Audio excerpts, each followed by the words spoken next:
So how do you think about intent mismatch, first of all? So when you have this intent mismatch, the consumer hits the page and goes, not for me, bounces back.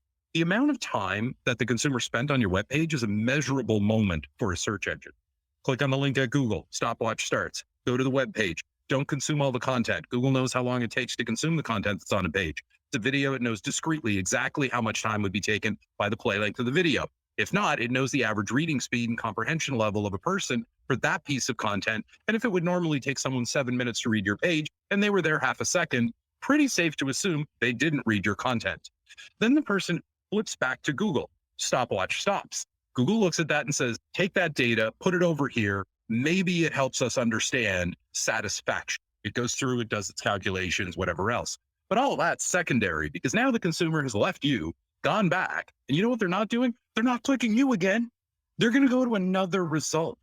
And that other result may be the same failure to the consumer, but the consumer's perspective has changed. If the mountain won't come to me, I will go to the mountain. And on the second try, they realize, crap, there's no video. I have to read this. And they stay engaged with that content, even though they're not satisfied. But it looks by the measurement, because there's no bounce, like it was more satisfactory. Fast forward a week, tie comes in. Someone's looking to learn to tie a tie. Guess what? You don't rank number one anymore. The other guy ranks number one. This is what we see happening every day, every minute in search results, over and over in real time, machine to machine, figuring it out. Okay. That's the intent mismatch part. And you don't want to queue that up, right? Like the more of those you have, the less you look like a good answer to Google. So obviously they will try something else in that spot. You truly want to make sure you're nailing that, which then requires you talking to the video team to make short form content that the writers produced from your evergreen group so that you have that as a version of the content. Or heaven forbid, somebody doesn't like bullet points on a page and fights for it. Isn't the buyer journey far more complex and you have to research the real experience? Because for me, buying coffee, if it's strong and if it's Italian, I'm happy. Yeah. We have a very different buyer journey. One point in my career, way early on, I worked for Caesar's Palace casinos. And all casinos have a program of rewarding players. You can use it for free parking, free meals, free hotel rooms. And it's just a calculation that's based on what they call your life to date theoretical. What is Jeff worth to Caesar's Palace over the lifetime of Jeff at Caesar's Palace? So they can make that calculation and determine that Jeff, yes, is in fact worth that free meal at the restaurant. No question about it, because they know they're going to make their money on. Okay.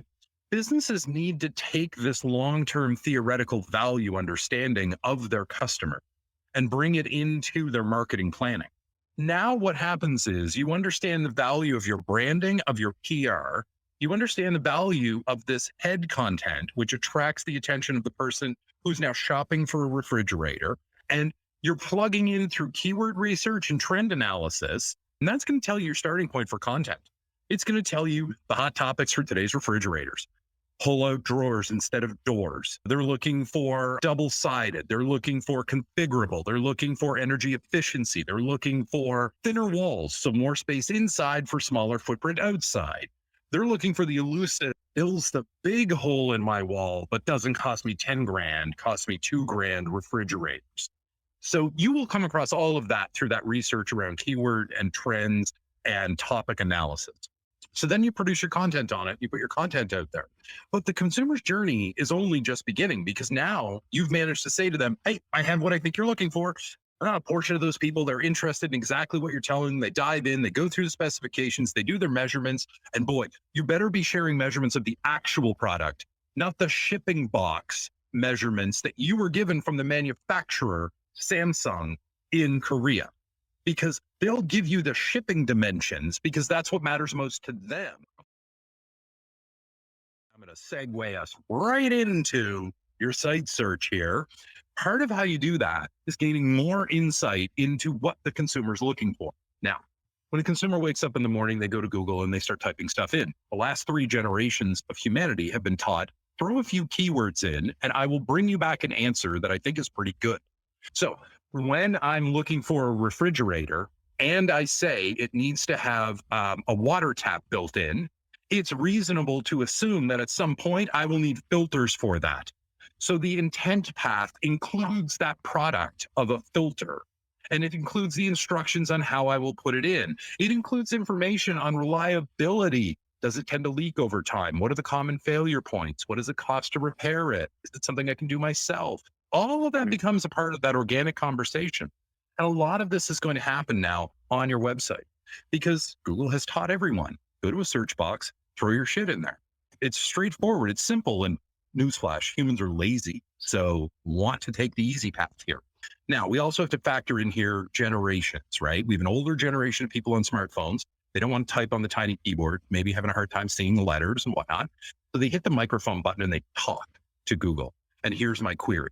Younger generations, all about efficiency. If you give them an easier, faster way, they'll use it. So they don't go to the keyboard because it's so much easier to smash the microphone, say it out loud, and off we go. All right. We're not shopping with our smart speakers, but we are engaging with them a lot. So that tells me it's the relative pass-through, easy to answer, straightforward stuff that I can ask.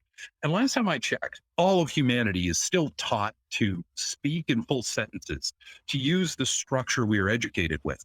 So we don't change suddenly when we ask our phone a question. We don't suddenly become keyword communicative. We don't suddenly toss out questions as 3-word phrases. No, we ask our whole question out loud. But what matters most to me, the end buyer, is whether it fits the hole in my kitchen cabinet. So that's a different measurement, right?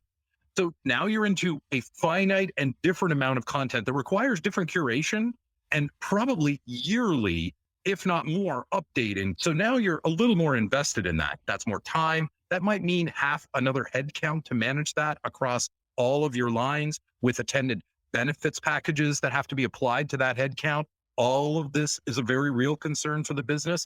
And you still haven't gotten to the conversion yet. But let's just assume now those people have converted. They bought your refrigerator. Awesome. So fridge shows up. Dude from Home Depot, Lowe's, wherever, they install the refrigerator. They take away the old one. You're standing there. Your family thinks you're a hero. And at that moment, it's very tempting to think as a business, we're well after the buyer journey because they bought. Okay. The word buyer, you need to think of it as a noun as well as a verb. Okay. Because they will always be your buyer because now it's been 4 months and the little red light is on the front of the refrigerator telling them they need to replace the filter for the water tap. And they have no idea what that means, how to do it, where to find it, whatever. They don't remember where they put the owner's manual. So where are they going? Right back to you to ask for that legacy information to help them. So that buyer journey is truly a brand engagement journey that takes place over a long period of time, way before you get them to the front of your funnel and way after they've converted. And look, before they get to that funnel, till after they make the purchase, that's going to be reflected in their first review. Failing them after that on the legacy side of ownership will be reflected in their second review. And it's always going to be negative if you haven't taken care of them. And that then touches right back on authority, because a part of that entire authority equation is, are you going to be there for me? Are you reliable? And look, good. Every search engine is watching for this. It's very clear. And so when the consumer shows up on your website, if they see a prominent search box, the very next most logical thing in their mind is, I have to ask my question again. I didn't get my answer. And Google has taught them, toss your question in the box. So imagine now, you take this little icon, this little spyglass that's hidden up in your top corner. You give it a box like Google does, prominent in the center upper portion of your web page. So it doesn't matter whether it's mobile or desktop. This thing is prominent. Person lands on the page. You have to make sure that your headline matches their intention for your content. And if that doesn't immediately attract them into the content to engage with it, hey, dude, you got a box here. That's your backup. That's your do not bounce box. That's your ask me the question. I will give you the answer. You can actually look for systems that will give you a Google-like experience built onto your page that are controllable by your marketing department, that legitimately bring forward all those answers. Most importantly, throughout all of this is the engagement time with the consumer is increasing. They're not bouncing away from you. They're staying with you.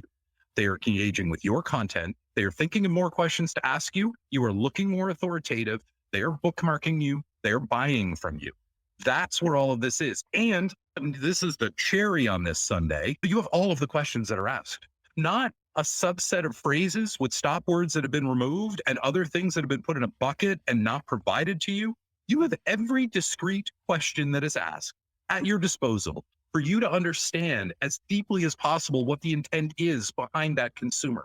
And you will find there is an endless amount of information that can be taken from this and an endless number of ways you can use these questions to develop content to support all your areas, not to mention lowering cost of customer support. So your phone doesn't ring more, it rings less. Oh, and a funny thing happens along the way. Now, all of a sudden, consumers are super happy with the experience they had. So that review team hits them with a review when they're happy and they go, 4 stars for you.